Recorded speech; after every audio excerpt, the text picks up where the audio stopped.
Hi there, Math 1000. I'm sorry that I won't be with you today live, but you should know that if you log into our Zoom link, my colleague, Professor Tracy Wong, will be there to answer any questions that you might have. So this week we're going to be working a lot with fractions, decimals, and percents. So I know that that's an area that most students usually tend to have some anxiety over or some stress over. What you might want to do before the week even starts is to participate in some of these content building videos on Khan Academy. So if you go here, you're going to see that this is all about changing fractions to decimals to percents, and that can be really helpful for you as you go to calculate and to do problems that involve those different types of numbers.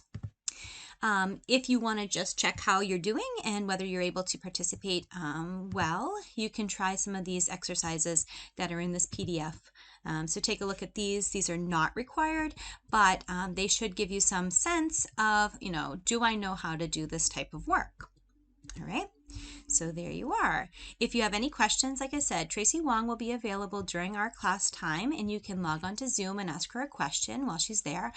If you're scheduled to be in class, you can go to L214, and Tracy Wong will be there to be on Zoom and to answer your questions.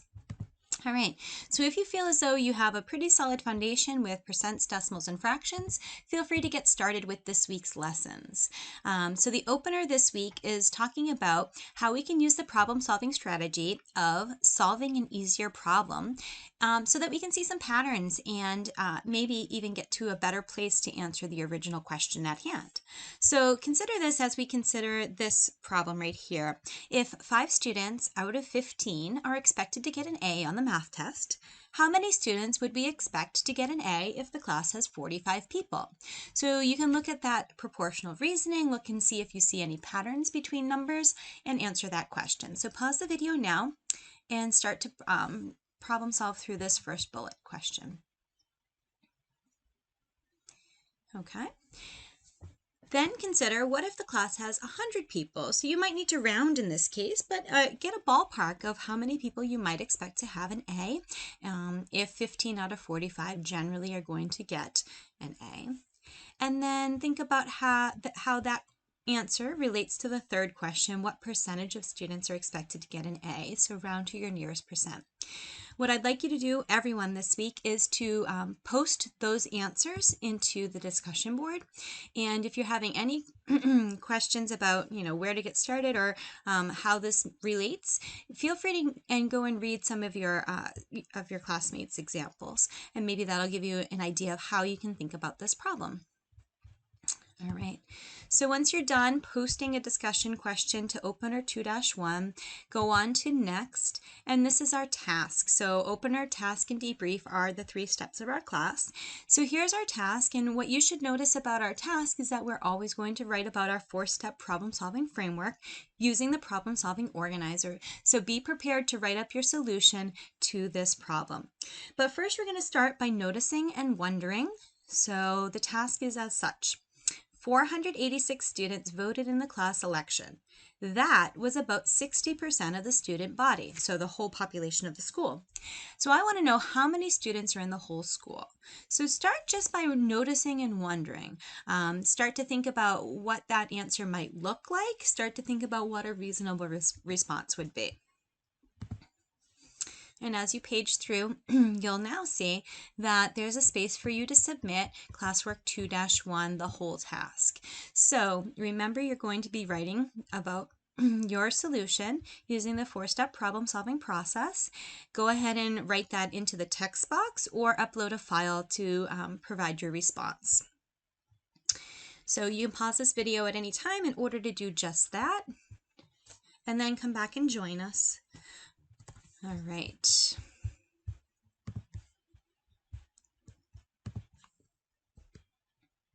So once you have provided your response to classwork 2-1, this is where I will post the video from my earlier class. So if you want to see the live class, feel free to go ahead and do that, or you can log in, like I said, and Professor Wong will be there to answer questions.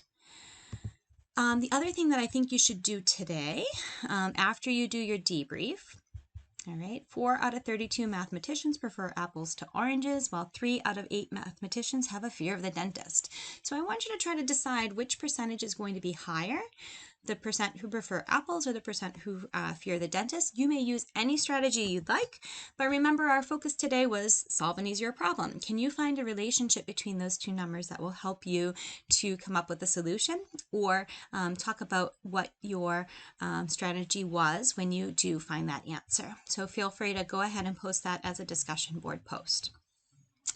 The other thing that we're going to work on today is your quiz number 1.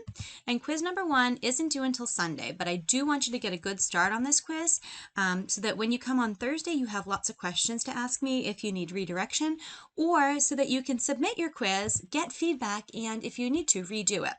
So tests and quizzes are going to be an assignment. So you can go to the assignments tab on Canvas, or I will post the link directly to this quiz.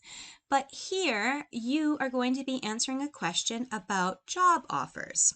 You need to decide which offer is better for you.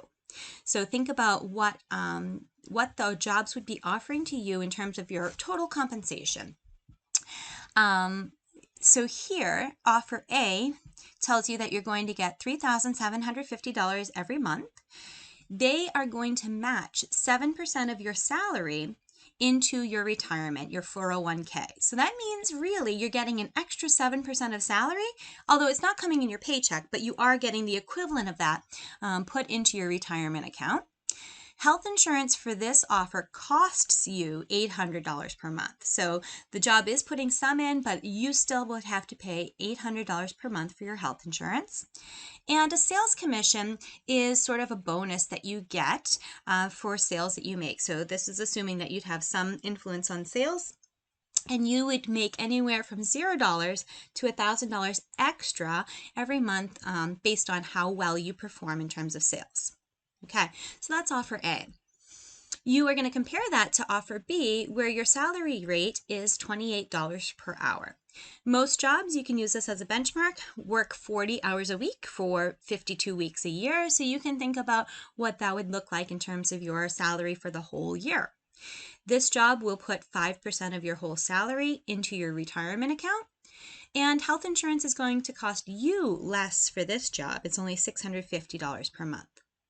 And at the end of the year, the job will share their profits with you, so you can expect to add anywhere between $0 and $18,000 based on how well the company does to your annual rate. So there's a lot of chance, there's a lot of what ifs involved, right? So I'm not giving you all the information that would get you down to a precise answer of which one is definitely the better offer for you. You need to think about what you're comfortable with, which one seems better for you personally. So there really is no right or wrong answer, whether it's offer A or offer B. Instead, I am going to look at your calculations. I am going to see how well you are putting together the pieces in order to make a reasonable decision based on what information you're given. And you're going to be graded as follows. I need to see that you're making, it says has correct answer. So it has good calculations, a good package answer. It doesn't need to be precise, it doesn't need to be exact, and there's no right or wrong answer whether it's offer A or offer B. But it is important for you to show all of your work and include the units that we're talking about. And then the other 5 parts of the criteria here are all about your 4-step problem-solving process. You need to use complete sentences. You need to completely answer the questions asked. You need to describe your strategy in writing, state your conclusion in writing, and tell me whether your answer is reasonable. So these are all things that we've been practicing. It's all embedded in that 4-step problem-solving process. So your quiz will involve a presentation problem. So make sure to write about a paragraph, maybe 5 or 6 sentences, that tells how you got to whatever conclusion you came to for quiz number 1. And quiz number 1 is like the other problems that we've had where you've been assigned work on Canvas. You can type your response into Canvas, you can upload a file, or you can take a picture of the work that you write on a piece of paper. If you wanted a printed copy of the quiz, you can feel free to download this document right here, and you can fill in your answers right there and upload it right to Canvas. So that is your week at a glance. This is week 2, August 25th and 27th.